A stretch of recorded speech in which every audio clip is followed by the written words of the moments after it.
Good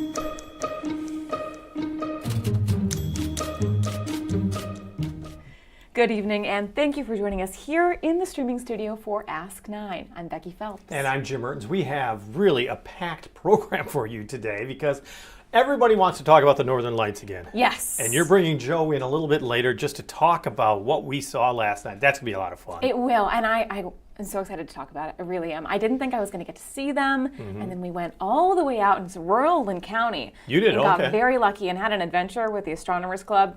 That's a tease. We'll get to it, I promise. Well, that's very cool. The other big issue, of course, that we are talking about is what's going on with the federal government. Don't hit that quite yet because we're talking dollars and cents, and you saw my props, but I'm still bringing it on. Jim! Pennies from heaven! No! Jim played dumb about this earlier. Yeah. I walked into the studio and I said, there are pennies on the desk. Pennies. What's happening? The last pennies were struck Yes. earlier today at the Philadelphia Mint. It is the end of an era. It really is. For the penny. The last coin man. that was ever discontinued was the half cent. There used to be a half cent, and that got discontinued in recall that. 1857. Well, that's why. All right. The official name of the penny is not penny. What is it? The 1 cent piece. The 1 cent. Now, when it 1 was cent first piece. struck, the first 1 cent coins were the size of today's $50. Oh my God. And they were 100% copper. This is 1793. They were designed by Ben Franklin. So he Yes. lived on. So he did actually design it, and it was called the Fugio cent. It bears the image of a sun and a sundial above the message, "Mind your business." No, it doesn't. Yes, it does. No, I think that's Jim. fantastic. I love that piece of history. Mind your business? Mind your business. And then in World War II, the U.S. Mint was casting the 1943 penny, and instead of using, copper and zinc, which was needed for the war effort, they instead of using copper, the 1943 penny was in zinc-coated steel. They would look like dimes. I had some. Really? Yeah, because my parents and grandparents, they hung on to a couple, but they got so confused because they looked like dimes with dimes, because they were just so a little cool. bit bigger than a dime, but it was that color. Oh my goodness. Yeah, so that was the dimes way back in 1943. And the abolition of the penny, so to speak, Yes. actually already occurred in the 1980s in the U.S. military. Since the 1980s, U.S. military bases overseas abolished the penny and began rounding all transactions up and down to the nearest 5 cents. So they're way ahead of us. They were. The military was ahead. Oh my goodness. Happy last penny day. I had to bring that up real quickly. This one is from 1980. I will also add on quickly, I have a collection of old Really? and rare pennies. Yeah. Because as a child, I was very obsessed with Abraham Lincoln. And one of my relatives would always gift me something Lincoln related for my birthday. And so I have a collection of pennies. Well, I still remember it was a West Wing episode, and they were talking about the abolition of the penny. Yeah. And they were saying, you know why it's always blocked and never happens? Was because for the longest time, whether it was Denny Hastert or Everett Dirksen, they were powerful Illinois members of Congress, and they would block it because let Lincoln's legacy go. that was the reason why for a number of years when they were trying to do it. But now, of course, the penny, it costs, 2 times that amount to make it. With all digital transactions and credit cards, it's just passe to use it. But there's 2 of them. Thank you. Hold on to those. Well, I got to give them back to Danielle. Thank you, Danielle. A penny borrowed is a penny returned. That's her motto. Oh, But happy last penny day. I had to bring that up. that was wonderful. All right. Those will be worth something someday. No, probably not. All right. We will. The other topic that Yes. everyone is talking about today, of course, is the potential end of the government shutdown. So we have hit a record 43 days. Exactly, yeah. Yeah. 43 days today. The House is expected to vote our time, Central Time, between 6 and 6:30, have a final vote, and then President Trump has signaled that he will sign the bill that goes to him. He will sign this measure.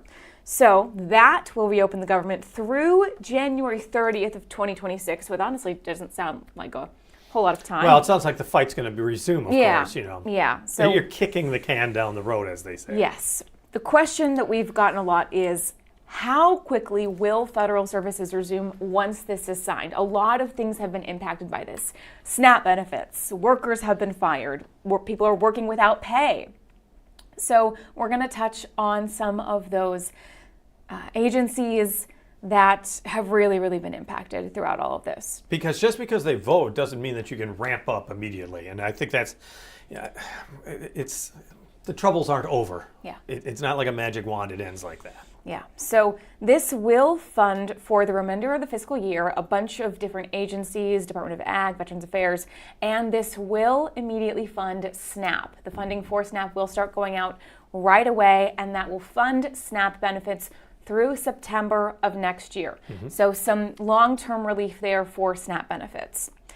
This also will, interestingly enough, I think, reverse the Trump administration firings that happened because of the shutdown.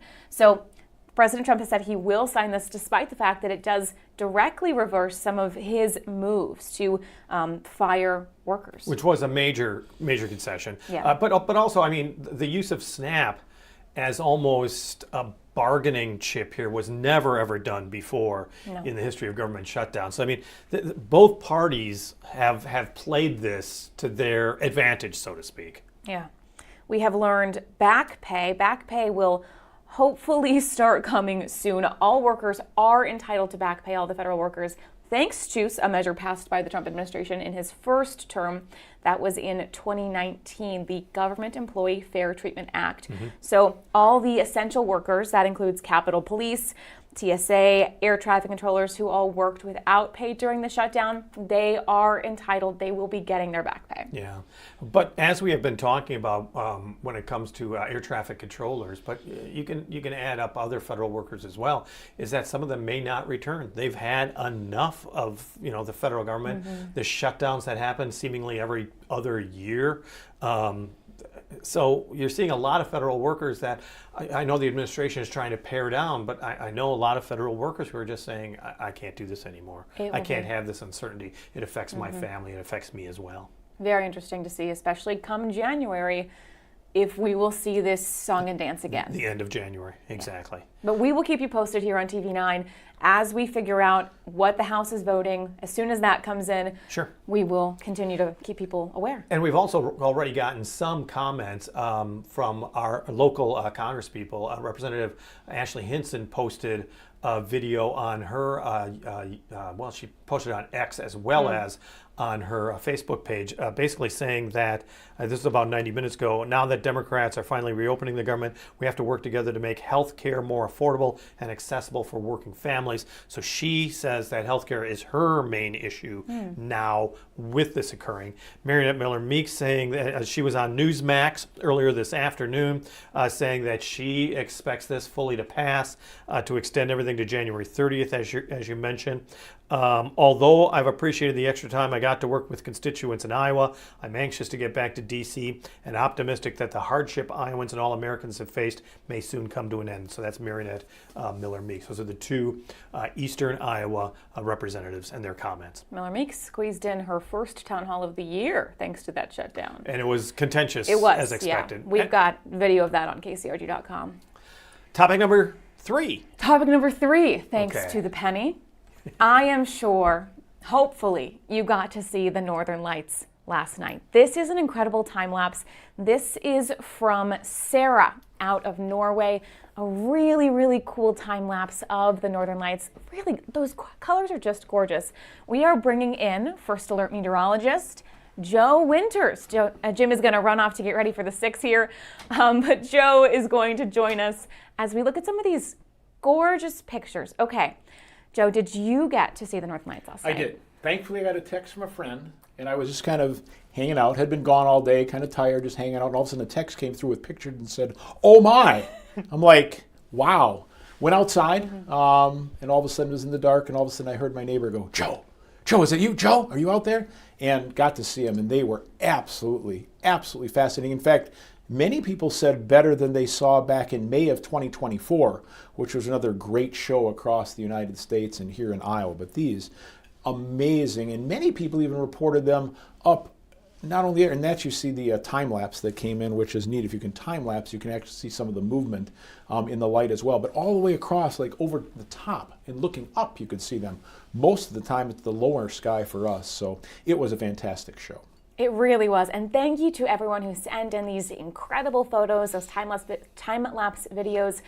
I want to ask a question. Sure. Because I have not been fortunate enough to learn a whole lot about the Northern Lights. Why do we get to see them in Iowa? Why? How do they even get down here? Well, there's a magnetic field that's around the Earth. The sun is out there, right? The sun has storms on it, like we have storms, but they're solar storms. Sometimes those solar storms move toward the Earth. If they do, kind of the Earth's magnetic field generally protects us, but at the poles, some of the magnetic storm can interact with our atmosphere.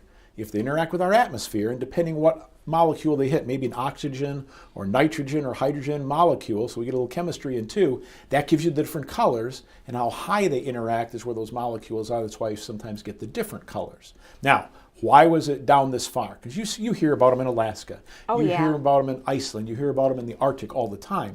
Well, they're closer to the North or South Pole, depending on where you are. And here, it was so strong, this geomagnetic storm, and we measure it, it's called the KP index. Okay. And basically from 0 to 9, it was almost a 9 last night. So it was super strong. And that's why people even down in South Carolina, North Carolina, had the opportunity to see these. So fascinating that we can see them. And to get them this far south, that brilliant, is a rarity. It doesn't always happen.